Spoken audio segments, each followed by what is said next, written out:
Saiu um encarte na revista Veja, de 18/11/2009, com o seguinte tema: quem está no comando? E afirmava o seguinte: você está no comando de sua saúde. Nesse encarte, ele falava o seguinte: conhecer o funcionamento do organismo é o primeiro passo para você ter uma vida longa e saudável. E mesmo as pessoas a partir dos 50 anos, para aquelas que foram totalmente relaxadas na vida passada, conseguem recuperar 80% dos danos que tiveram à sua saúde. Nessa matéria, eles apresentam que, por mais que eu tenha feito muitas coisas erradas contra o meu organismo, vamos supor, usado drogas, bebido, fumado, não sei, coisas desse tipo, eu consigo ainda reverter 80% dos meus problemas se eu tiver uma vida melhor dali para frente, porque eu estou no comando. Agora, será que realmente nós estamos no comando de nossa saúde? Será que realmente esta é a realidade que nós conhecemos? A ciência fala que nós estamos. Mas e a Bíblia?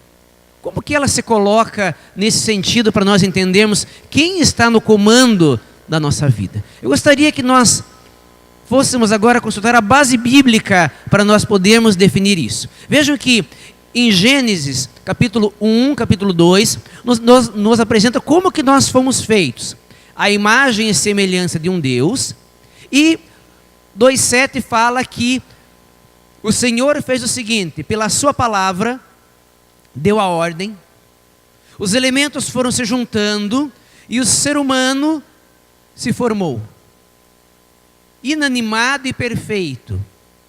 Mas nesse ponto, o que aconteceu? Deus soprou no ser humano uma coisa chamada fôlego de vida. E a partir disso, esse ser humano passou a ser um ser vivente, ou vamos dizer, um ser vivo. O que nós somos? Matéria que foi formado pela palavra de Deus, aliado com o fôlego de vida. Mas isso é muito amplo, nós já conhecemos isso. Como que nós podemos aprofundar e dizer que realmente Deus está no comando da nossa vida? Vamos analisar um pouquinho mais aprofundado esse contexto. Vamos ver agora a nível celular, a nível de uma célula, como é que as coisas aconteceram. Se eu pegar uma célula e for analisar ela, 99% de uma organização celular são compostas por 4 elementos básicos: carbono, hidrogênio, oxigênio e nitrogênio. Nada mais é do que a matéria orgânica.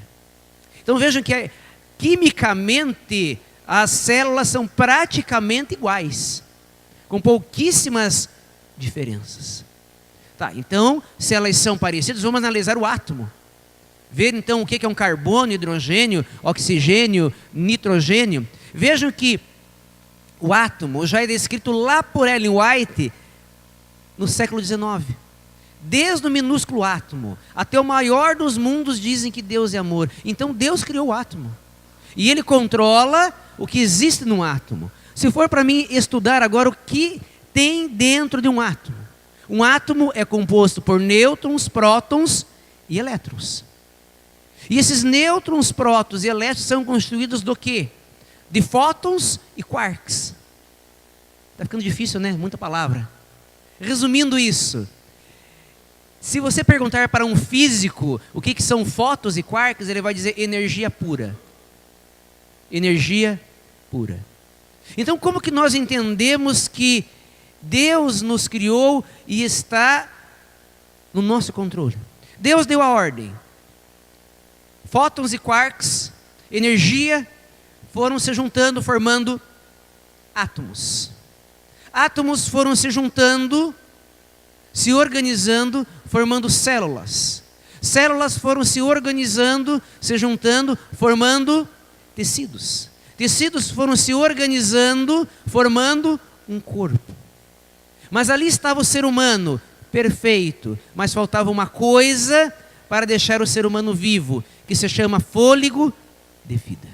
Se eu pegar um teste de eletroencefalograma, ou seja, aqui analisa a energia que passa no meu cérebro. Diz que em nossa mente, a energia que passa em nossa mente é suficiente para manter uma lâmpada acesa durante o dia todo. Para vocês verem a quantidade de energia cerebral que nós temos em nós. E de onde vem essa energia? Como que isso surge? A ciência tenta achar respostas dizendo que é uma bomba de cálcio e sódio que vai passando, translocando a energia. Eles conseguem achar respostas químicas, mas eles não têm a resposta para o início disso, para a faísca, para quem iniciou o processo disso. Se a ciência dominasse o que nos dá a vida, se ela tivesse o domínio sobre isso, uma pessoa morreria e ela iria ser levada para algum local e essa pessoa seria ressuscitada. Vamos devolver a ela o fôlego de vida. Mas a ciência não conseguiu e nunca vai conseguir isso. Porque vida é uma prerrogativa do nosso Deus. É Ele que nos mantém vivos. É dele, é Ele que nos controla. Como que nós podemos entender isso? Vamos novamente à base bíblica. Se eu abrir no Salmo 139, ali fala que o Senhor me sonda, me conhece, sabe tudo de mim, quando deito, quando me levanto, sabe os meus pensamentos antes que eles ocorram. Verso 6, mas diz que esse conhecimento do nosso corpo humano, ele é muito maravilhoso para nós podermos compreender totalmente. Por mais que a ciência tente dizer que o homem está no comando da sua vida, mas ele não está. Deus comanda todas as coisas. Verso 13, diz ali que no íntimo do meu ser, eu fui tecido lá no íntimo da minha mãe. Ele me formou de uma forma muito extraordinária. Meus ossos foram formados por Ele. Meu embrião foi formado pela sua ordem e pela sua palavra. Deus formou. Deus está no controle de mim. E eu acho que não resta dúvidas disso. Vamos ter um pouquinho mais de luz sobre esse assunto.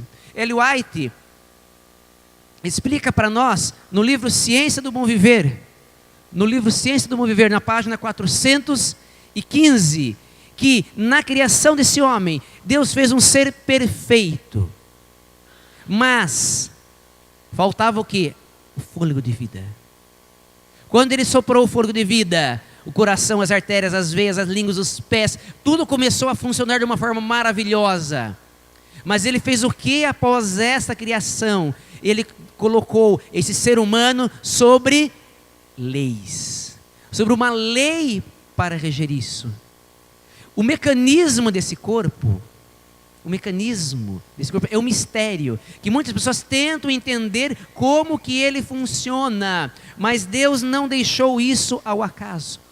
Ele organizou o homem para que ele pudesse seguir as regras que Ele deixou para o seu corpo. Então vejam que até aqui nós entendemos, nós não temos o controle sobre nossa saúde. Nós não temos o controle sobre o nosso corpo. Deus nos formou de uma forma maravilhosa. Deus nos concedeu um corpo perfeito. Mas infelizmente aconteceu o quê? O homem pecou. E após o pecado do homem, nós hoje estamos sofrendo 6.000 anos de degradação do pecado nesse corpo. Mas mesmo após o pecado do homem, Deus então deixou mais claro regras que eu preciso estabelecer para esse corpo funcionar de forma correta. E eu quero apresentar para vocês aqui algumas regras que Deus deixou para nós, porque Ele é a pessoa que comanda a minha vida. A primeira regra que eu quero deixar para vocês é chamado de ciclo circadiano. O que é esse ciclo? Nós, seres humanos, fomos programados para funcionar em 24 horas. em 24 horas. O ciclo diário, nada mais que isso. O ciclo diário.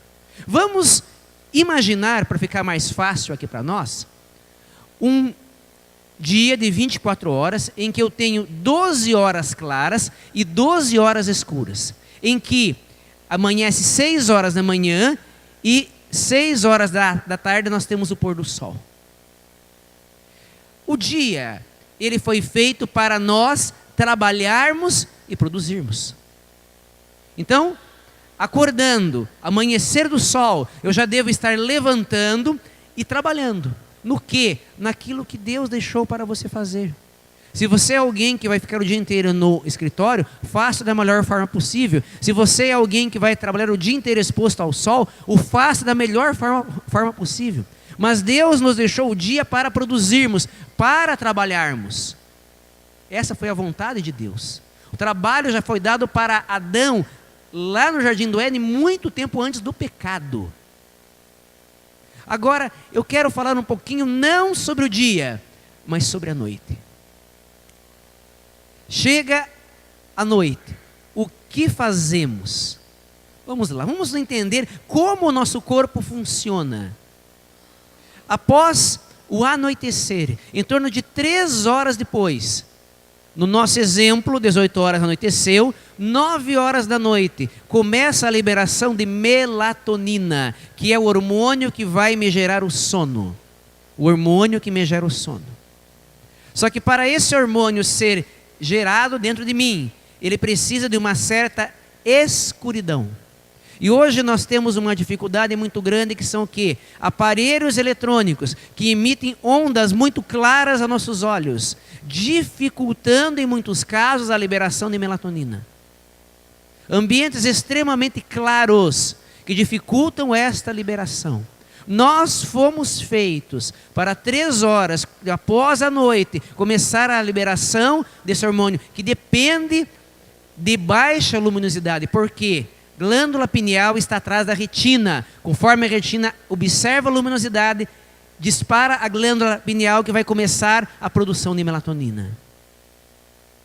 22h30, ou seja, 4 horas e meia após o pôr do sol, temos o fim dos movimentos intestinais. Isso acarreta o quê? Não comer antes de dormir. Você não foi feito para isso. Tua digestão já deve estar terminada pelo menos 4 horas e meia após o pôr do sol. Se entendemos que tua digestão vai levar de 4 a 5 horas pelo menos, então o ideal é que, pelo menos no pôr do sol, no máximo você já esteja com a sua última refeição feita.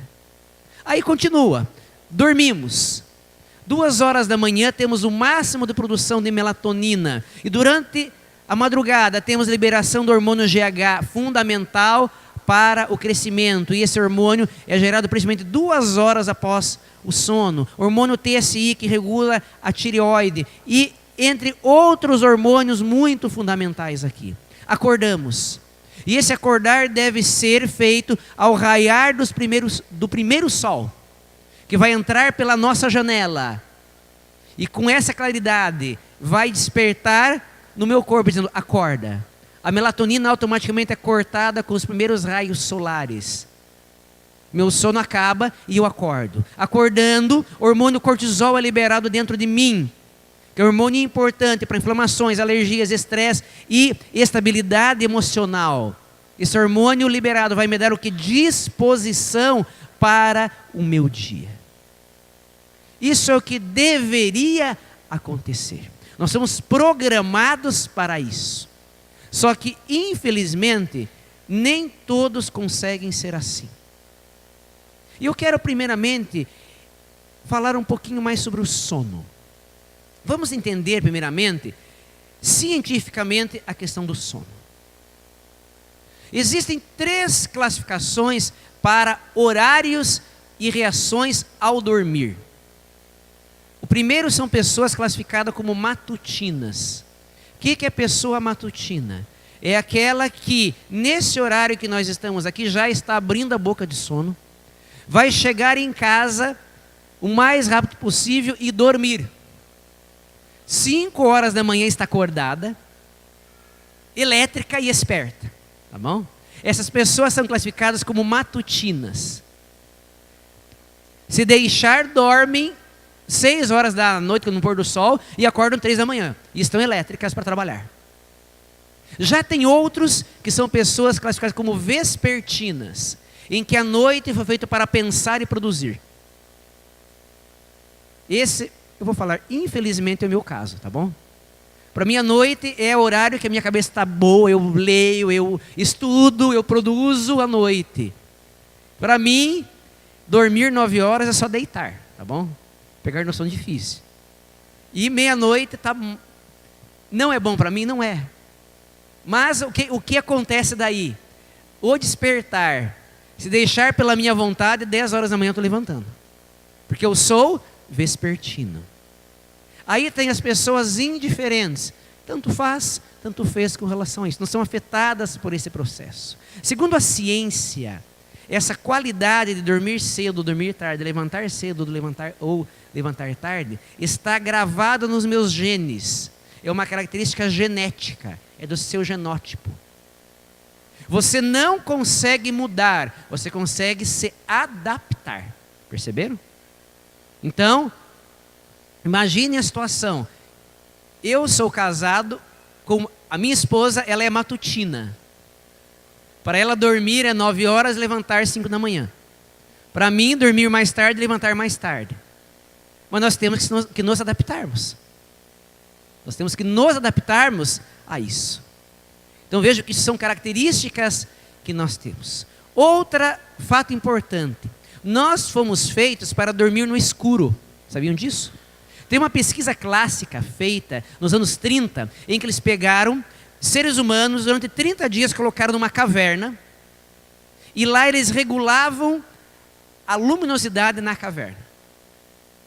E mesmo eles regulando essa luminosidade na caverna com luz artificial, as pessoas acabavam dormindo no horário da noite. Por quê? Eles provaram com isso que nós temos os chamados biomarcadores nos genes. O nosso corpo foi feito para dormir à noite, no escuro.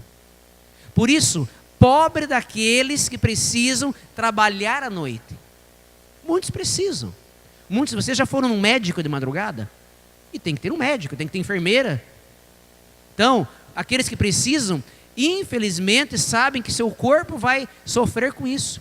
Quem trabalha à noite vai ter problema de pressão alta, de obesidade, de estresse, entre outros problemas. Isso, a ciência prova isso. Porque nós fomos feitos para dormir no escuro.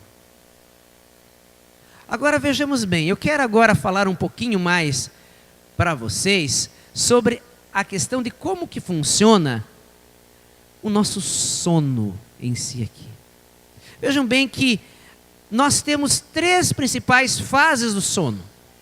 A primeira fase é chamada de cochilo, quando estou começando a dormir. A segunda fase é chamada de sono profundo. E a terceira é chamada de sono REM. Esse ciclo de sono leva em torno de 1h30 para acontecer. E o ideal é que eu tenha pelo menos 5 voltas disso por noite. 5 voltas disso durante a noite. Esse seria o ideal para mim, de eu poder fazer esse processo. Agora eu quero salientar para vocês do seguinte aqui. Eu quero falar um pouquinho sobre o sono profundo. O sono profundo, ele é muito fundamental para a nossa saúde. Para a nossa saúde. Mas para ele ocorrer, ele precisa da produção de melatonina. E o nosso corpo, ele produz a quantidade necessária de melatonina para mim poder entrar nesse sono profundo. O problema é que quando por problemas clínicos ou emocionais que vão gerar esses problemas clínicos, a minha produção de melatonina está afetada. E nós começamos a tomar remédios para dormir. A partir desse ponto, o meu corpo entende que ele não precisa mais produzir melatonina, ou reduz essa produção. Porque está vindo artificialmente de fora. Se vem artificialmente de fora, o corpo fala, então não preciso mais produzir, eu vou reduzir a produção. E o que acontece com isso? A dependência. Se eu não tomar o remédio, eu não durmo. Eu não durmo. O ideal é que você nunca comece a tomar esse tipo de medicamento. Agora, se um dia você começou, você não deve cortá-lo de uma hora para outra. Porque eu digo para vocês, é só o milagre de Deus mesmo. Para a tua glândula pineal voltar a produzir de um dia para o outro a quantidade necessária de melatonina. Só uma orientação médica que vai poder, uma regressão lenta para você poder cortar isso daí. Porque o seu corpo entende que está vindo de fora. Se você não der, ele não vai produzir de hoje para amanhã aquela quantidade necessária para você. Durante esse sono profundo, nós vamos ter o quê? Uma função importantíssima, que é a reparação do nosso DNA. O que é essa reparação do nosso DNA? Nós temos a divisão celular, chamada de mitose, em que o nosso DNA se divide para formar uma nova célula.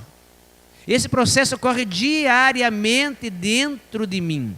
Só que nesta divisão, ocorrem erros que às vezes podem acontecer nessas bases de ligações erradas.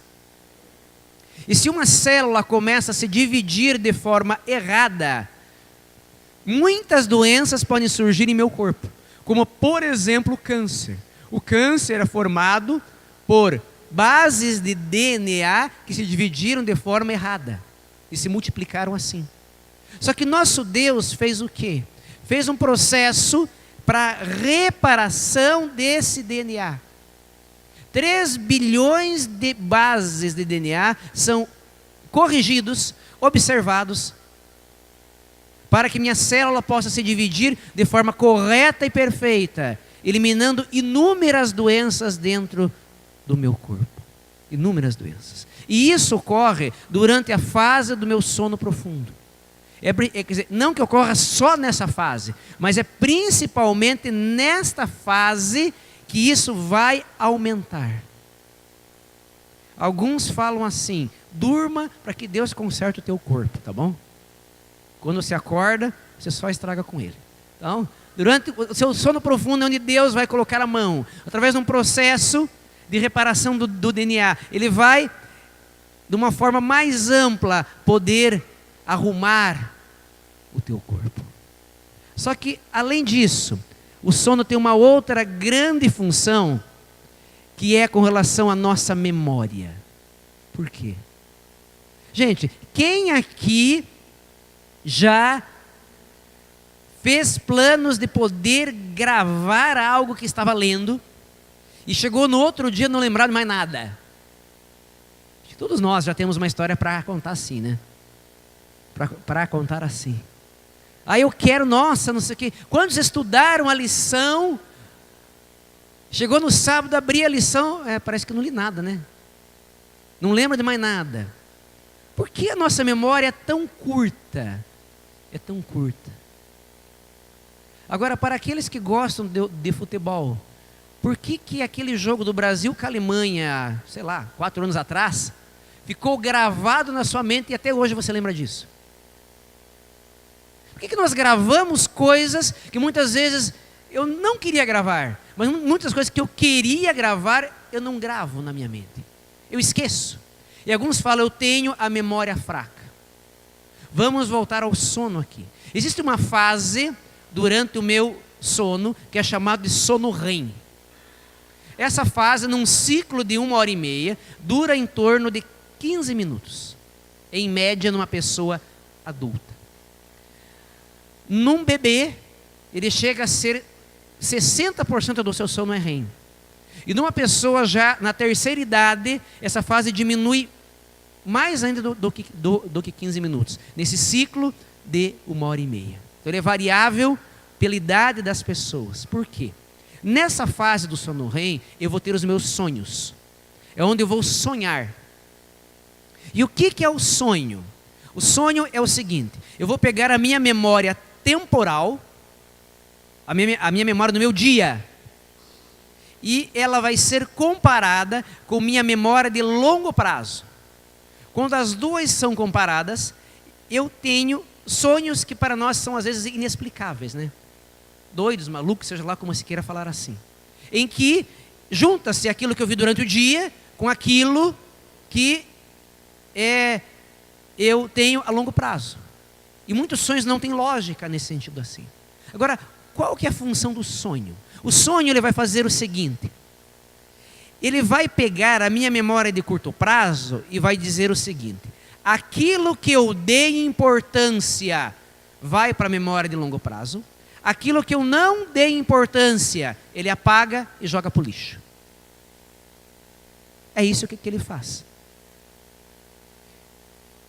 Agora você pode dizer o seguinte: mas espera lá, então se eu der importância a uma coisa, eu vou lembrar disso? Na teoria sim, na prática não. Por quê? Como que você dá importância a uma coisa? Vamos voltar ao mesmo exemplo que nós demos aqui. Vamos dizer que se hoje de manhã levantou e leu a lição da escola sabatina, leu a meditação, leu um capítulo da Bíblia. Mas por que você está fazendo isso? Ah, porque eu tenho que fazer. Porque é o meu alimento diário. Porque isso deve ser feito. Qual a minha real emoção em estar fazendo isso? Será que eu estou fazendo isso porque realmente eu tenho um prazer em fazer isso? Ou eu estou fazendo isso por uma obrigação religiosa? Agora vamos para o período da tarde. Liguei a televisão e lá estava passando o jogo de futebol. Vamos dar o mesmo exemplo do jogo. E eu assisti o jogo. E aquele jogo ficou gravado na minha mente. E vai ficar gravado como? À noite, quando eu sonhar. Quando eu sonhar.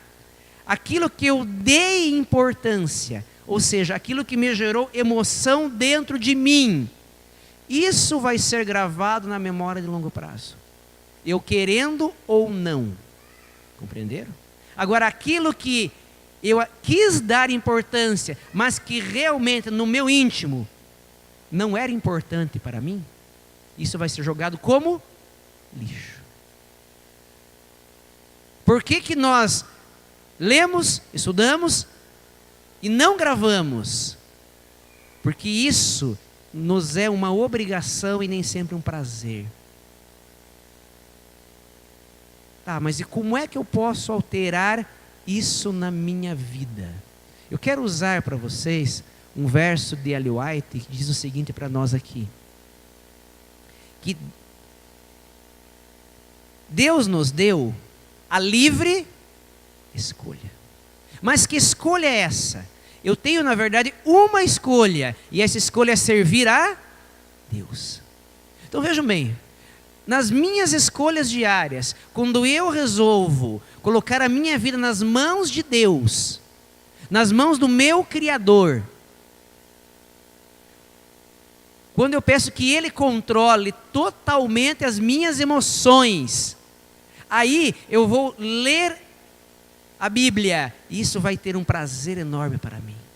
Eu vou ler a lição da escola sabatina, e eu vou ver que isso é um alimento espiritual para mim. Eu vou ler a meditação, e vou ver que aquilo é aplicável diretamente à minha vida. Perceberam? E quem sabe eu vá ver, a televisão está ligada e eu vi um jogo de futebol, e aquilo não me dá prazer. Aquilo não me atrai. Porque Deus está no controle da minha vida. Deus está controlando todas as coisas. É dessa forma que eu deixo Deus controlar as coisas. É dessa forma que a minha memória vai ser gravada.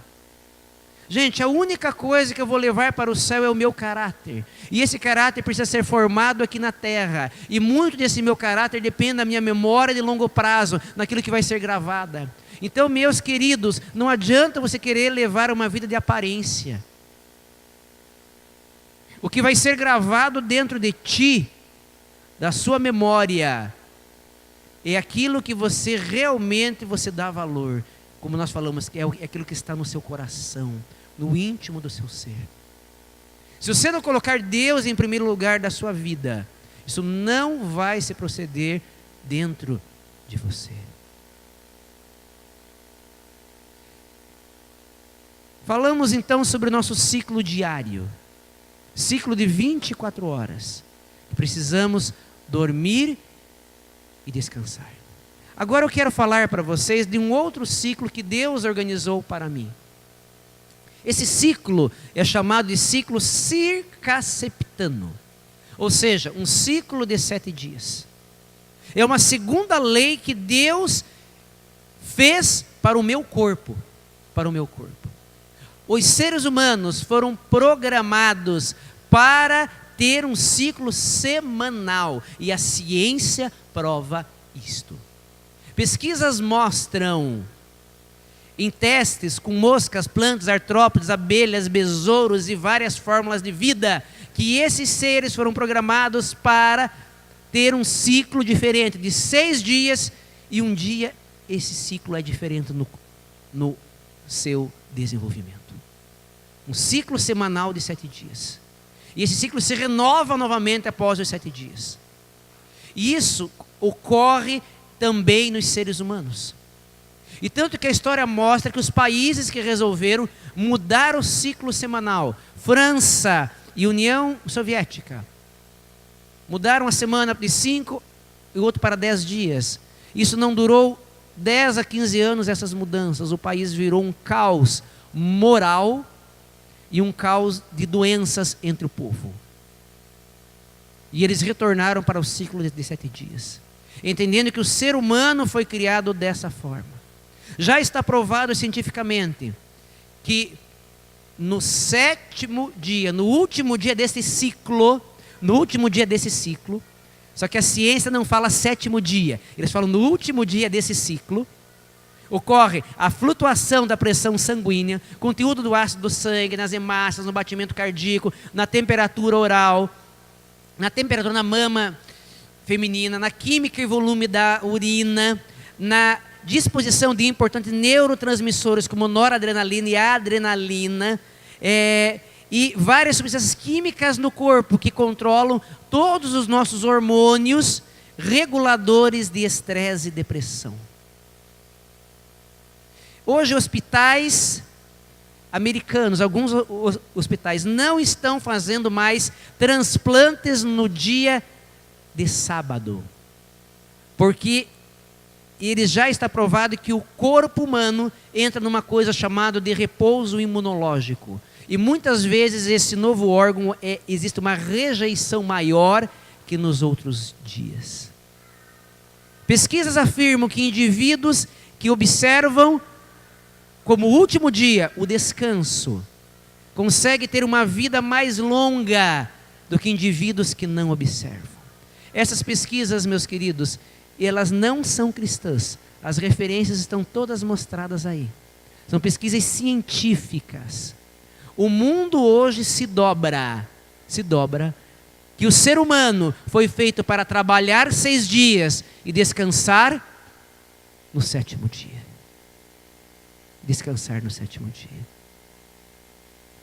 A revista Vida e Saúde trouxe para nós, na edição de março de 2016, onde nos apresentou ali a questão da cronologia semanal. E todo esse artigo está claramente descrito ali, nos apresentando esse contexto. Mas eu quero agora sair um pouquinho do meio científico e entrar para o conceito bíblico, de que por que nós fomos feitos para 6 dias trabalharmos e 1 descansarmos. Foi a segunda grande lei que Deus deixou para o nosso corpo. Se vocês abrirem as suas Bíblias, vamos entender a bênção de Deus.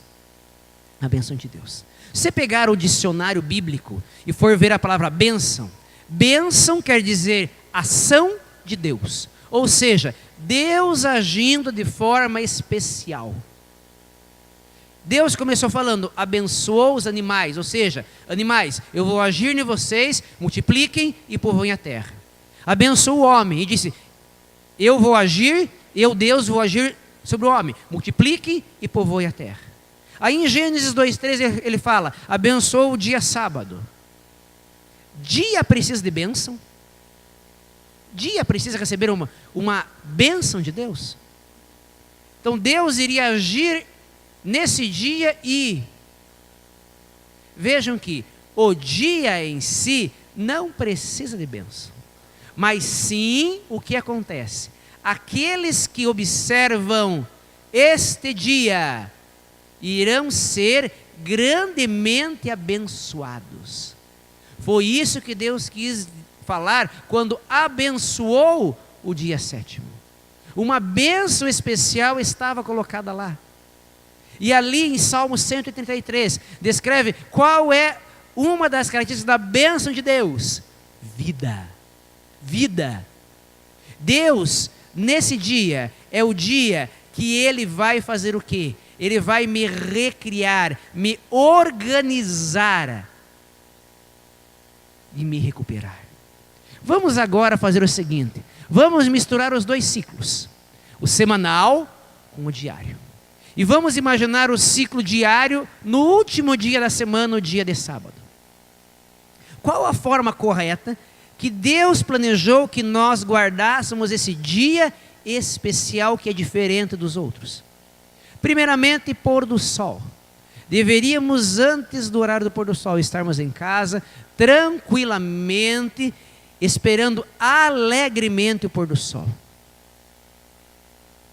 É fácil fazer isso? Quando o pôr do sol é sexta-feira, 9 horas da noite, bem no pico do verão, ainda um pouquinho mais. Agora, não é fácil, né, meus queridos? O mundo hoje exige da gente algumas tarefas, algumas dificuldades, e parece que na sexta-feira tudo ocorre para que isso não possa acontecer de uma forma normal. Recebemos o sábado de uma forma atropelada, de uma forma não alegre, e muitas vezes, no íntimo do nosso ser, aquilo que nos dá emoção, nós queríamos que a sexta-feira se prolongasse mais umas 2, 3 horas. Não estamos alegres porque o sábado está chegando. E daí o sábado torna-se o dia do não pode. Puxa, não consegui fazer isso, não consegui fazer aquilo, não pude fazer isso. E para algumas crianças é o dia que não pode ligar a televisão, não pode ligar o computador, de não pode, não pode, não pode, não pode. E nós transformamos o sábado no dia da infelicidade. E não é essa a vontade de Deus. É que nós recebêssemos esse sábado de forma alegre e contente. Recebemos o sábado. 3 horas depois do pôr do sol, melatonina produzida. 4h30 no máximo estaremos dormindo, descansando tranquilamente. Primeiros raios solares, estamos acordando. Acordei, orei a Deus, fiz minha meditação. E agora vou aonde? À igreja. Louvar o meu Senhor no dia de sábado. Fiz isso, almocei. Aí cheguei na tão esperada hora do sábado à tarde. O que nós fazemos no sábado à tarde? É melhor não responder, né? O que fazemos no sábado à tarde? Para alguns é o santo sono do sábado do Senhor, né? Dorme 1h30 e levanta no pôr do sol. Que daí ele está disposto a assistir televisão até as 3 da manhã. O que devemos fazer no sábado? Não tem nada de errado em você tirar um cochilo. Descansar no sábado também pode ser isso. Mas não é a vontade de Deus que você faça isso a tarde toda. Vamos, eu separei um verso para vocês, está no livro Conselhos sobre Saúde, e que está envolvendo este assunto aqui. E ele fala que a bênção de Deus é um poder salutar àqueles que copiosamente fazem o bem aos outros. E perceberão que essa bênção trará para ele o que? Vida. Aquele que durante o sábado à tarde resolve colocar a sua vida para ajudar a outras pessoas, está trazendo benefício para ela mesma. Lembra que nós falamos da memória a longo prazo? Falamos que isso é importante para a formação do meu caráter, para mim ir para o céu. Qual vão ser as 2 principais coisas que você deve, ou melhor, que você vai fazer no céu? Primeira, louvar e servir a Deus. Segunda, servir e ajudar a pessoa que estará do seu lado. Nosso caráter é formado aqui. Se eu não tenho prazer no pôr do sol de sexta, se eu não tenho prazer em vir na igreja no sábado, e se eu não tenho prazer em ajudar as pessoas durante o sábado, que caráter eu estou formando para ir para o céu? E meus queridos, a minha memória de longo prazo, eu não tenho como enganar ela. É aquilo que eu valorizo, é aquilo que está no íntimo do meu ser, é aquilo que realmente me controla, que vai formar isso. Agora, vejam bem aqui, está montado aqui um cronograma para mim entender como que o sábado funciona. O sábado é uma bênção de Deus, uma bênção que Ele deixou para mim. Ali eu vou descansar. Nesse descanso, Deus vai de uma forma mais especial fazer a reparação dos meus genes. Por isso que eu entro no que a ciência fala, repouso imunológico. Meu corpo está repousando e se refazendo. Nova divisão celular é organizada. Nascimento de novas células perfeitas. Isso me traz o quê? A cura. Sábado é um dia abençoado em que Deus vai me recriar novamente. Tá, mas qual é a base bíblica para poder dar essas afirmações? Ou base de espírito de profecia? Vamos lá. Livro Testemunho para a Igreja, volume 2. Acompanhe a leitura comigo. Aqueles que santificam o Senhor Deus no dia de sábado, mediante uma estrutura realmente religiosa, e que busca aproveitar as horas santas do sábado da melhor maneira que for possível, e honrar a Deus em chamar o sábado deleitoso. Ou seja, vamos resumir aqui. Aqueles que guardam o sábado alegremente. Aqueles que guardam o sábado de uma forma muito contente. Que realmente têm prazer nesse dia. É para essas pessoas, não para aquelas que o sábado é o dia do não pode. É o dia que é que termine logo, para ele poder fazer coisas. É para aquele que guarda de uma forma alegre. Para essas pessoas, vamos continuar o verso. A esses, diz aqui, a esses, beneficia os anjos com luz e saúde, e ele lhes comunica uma força especial. Para essas pessoas, Deus manda os seus anjos tocar nessas pessoas e lhe conceder vida e saúde. E elas vão ser uma força especial diferente dos outros. Agora o verso continua. Por outro lado, os anjos se desviam dos que deixam de apreciar a santidade desse dia e removem sua luz e força. E viram essas pessoas obscuras, abatidas, porque estavam sem a presença do Espírito de Deus. Então, meus queridos, para você que conhece o dia de sábado e não o guarda de uma forma alegre, de uma forma contente, que esse dia é um fardo para a sua vida, os anjos vão se afastar de ti nesse dia. E você vai sentir a falta do Espírito de Deus. E isso acarreta em quê? Doenças na sua vida. Complementa para nós o verso no livro Educação. E diz que o sábado, ele é um sinal do poder criador e redentor. E ele indica a Deus como fonte da vida e do saber. Lembra da primeira glória do homem. E assim testifica do propósito de Deus em fazer o que no sábado? Criar-nos de novo a sua imagem. Nesse dia, mais do que qualquer outro dia, é possível nós termos uma vida mais parecida com a vida do Éden. Mas lembre, é somente para aqueles que guardam com alegria. Agora fica mais fácil para nós entendermos o verso de Ezequiel, capítulo 20, versículo 11 e 12, onde Deus entregou o sábado para ser um sinal. Um sinal. Um sinal. Porque aquele que realmente obedecer esse dia, todo ser humano vai ter o quê? Viverá em obedecer. Porque Ele é o Senhor que santifica, que separou esse dia 6 dias trabalharás, e um dia você foi feito para descansar. E hoje, meus queridos, a ciência se dobra a isso. Site da BBC de Londres, colocado em 8/12/2014, uma reportagem sobre Loma Linda, nos Estados Unidos, que é a cidade povoada basicamente por adventistas do sétimo dia, em que a média de vida nessa cidade é 10 anos superior à média americana. E eles apresentam o que? Aqui como característica dessas pessoas, que eles têm hábitos de vidas diferentes, que para nós é conhecido como que? Os remédios naturais de Deus. Exercício, luz solar, boa alimentação, abstinência, repouso, tomar água, tomar sol.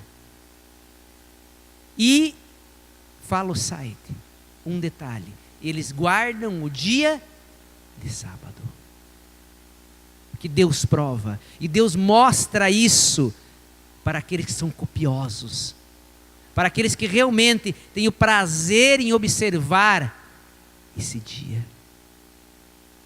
Agora, quem sabe nesse ponto alguém esteja pensando, mas espera lá,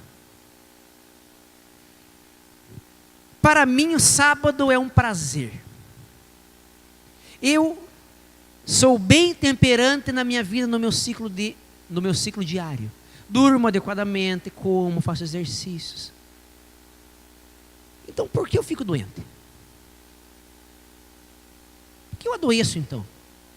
Se eu estou fazendo as coisas corretas, por que eu vou ficar doente? Nós temos que entender, meus queridos, por que surge a doença em nossa vida. Porque, apesar de Deus deixou essas duas grandes leis, diária e semanal. Agora, apesar disso, nós adoecemos. E eu preciso jogar alguns conceitos para vocês aqui. Primeiro, o que é doença? Livro Ciência do Bom Viver fala que doença é um esforço da natureza, ou seja, do corpo, em me libertar das violações das leis que Deus me deixou, ou chamadas leis de saúde. Quantos aqui conseguem sempre organizar as leis do seu corpo? Nem sempre é fácil, porque vivemos num mundo que nos dificulta fazer isso. Por mais que eu tenha na minha mente a ideia de caminhar meia hora por dia, tem dia que eu não consigo, infelizmente. E o que acontece com o nosso corpo? Ela paga a penalidade das nossas violações. E a doença nada mais é do que um grito do nosso corpo em dizer: algo não está bem. Segundo contexto, doença é uma ação do inimigo. Ele quer nos matar. São João 10:10. Que o inimigo, o ladrão, vem para matar, roubar e destruir.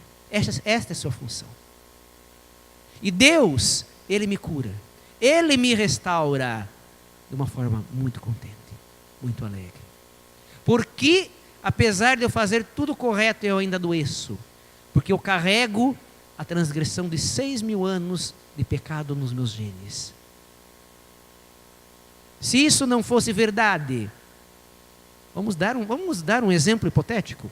Pastor Bullion iria viver 200 anos, não sei, vamos dizer, pessoas consagradas a Deus iriam viver 500 anos, não iam adoecer? Mas não, nós carregamos genes danificados por 6.000 anos de pecado, e isso é uma ação do inimigo, isso é uma ação do nosso destruidor, porque são os pecados que nós temos, o pecado da humanidade, o pecado das gerações passadas, elas cada vez mais nos afastam de Deus. Mas apesar desta dificuldade, desse nosso corpo doente que nós herdamos em nós, Deus nos deixou o quê?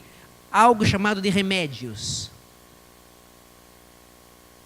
Ou seja, atitudes dadas pela minha escolha, que podem minimizar esta ação defeituosa que eu tenho nos meus genes, que vão me gerar todas essas doenças. E o que é isso? Ar puro, água, asseio, regime adequado, pureza de vida, confiança em Deus, remédios naturais. Os 8 remédios naturais que nós já tanto falamos em outros locais. Mas o que acontece para nós aqui? Cada vez mais estão entrando em desuso, porque o povo não aprecia, porque dá trabalho. É muito mais fácil comprar a pílula na farmácia, que ameniza o sintoma, do que buscar os remédios de Deus. Para finalizar o assunto de hoje, quero terminar lendo esse verso para você aqui. Quem está no controle da sua vida? Quem controla a sua vida? Será que é o ser humano? Será que é ele? Será que os médicos que fizeram aquele encarte da revista Veja, de que o homem está no controle da sua vida, estão corretos? Nós vimos aqui inteiramente que não. Deus está no controle da minha vida em todos os pontos, em todas as horas. Mas Ele me deixou regras, me deixou leis, e eu preciso observar isso. Para quê? Para mim ter somente saúde? Não. Não foi esse o objetivo. A saúde vem como um prêmio para mim. Ele deixou essas regras porque Ele quer habitar dentro de mim. Porque Ele quer fazer morada dentro de mim. Porque Ele quer formar em mim um caráter de uma pessoa que vai para o céu. E se eu fizer isso, Deus pode me dar de prêmio a saúde. A influência do Espírito de Deus é o melhor remédio para as doenças. Porque o céu é saúde. E quanto mais eu entender e me aproximar desse Espírito de Deus, mais a pessoa pode se recuperar. Porque Ele é a fonte da minha cura. Meus queridos, nessa noite, eu gostaria que nós pudéssemos, antes de ir embora, fazer um plano com Deus. Que plano é esse? Quem sabe a nossa vida precisam ser corrigidas arestas. Ou quem sabe não são arestas, são muros que precisam ser derrubados. Eu preciso readequar completamente a minha vida. Seja como for. Nesse momento, permita que o Espírito Santo possa tocar na sua mente. E possa te trazer a lembrança nesse momento agora, aquilo que você precisa mudar. Quem sabe seja um pecado acariciado, quem sabe seja um hábito mal desenvolvido na sua vida, quem sabe seja algo que você precisa colocar em prática dentro de você, mas parece que tem um gigante que está te segurando e você não deixa você fazer isso.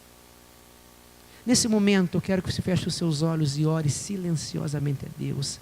E peça que o Espírito Santo lhe mostre no que você precisa mudar. Vamos agora orar.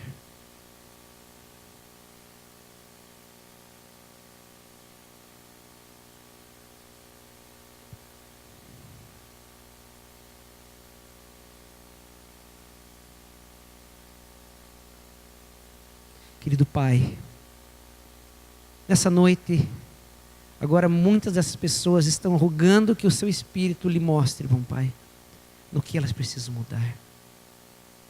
No que elas precisam alterar em seus hábitos de vida para elas realmente poderem formar um caráter que vai levar essas pessoas para o céu. Que nesse momento o Senhor possa agir de uma forma especial na mente delas. E que o Senhor possa conceder uma força especial para que elas possam colocar isso em prática. Venha abençoar essa igreja. Venha abençoar a quem nos assiste. Venha abençoar a cada pessoa que está ouvindo essa mensagem. E que isso possa ser uma prática em sua vida. Eu lhe peço isso em nome de Jesus. Amém. Que a partir de hoje você possa ser um novo ser. Que seu caráter realmente possa ser formado como alguém que vai herdar o céu. E para isso, a saúde, ela é um pilar, um importante degrau para essa caminhada rumo ao céu. Que Deus possa nos abençoar. Eu lhe peço que você coloque isso em prática na sua vida. Em nome de Jesus, eu lhe peço isso.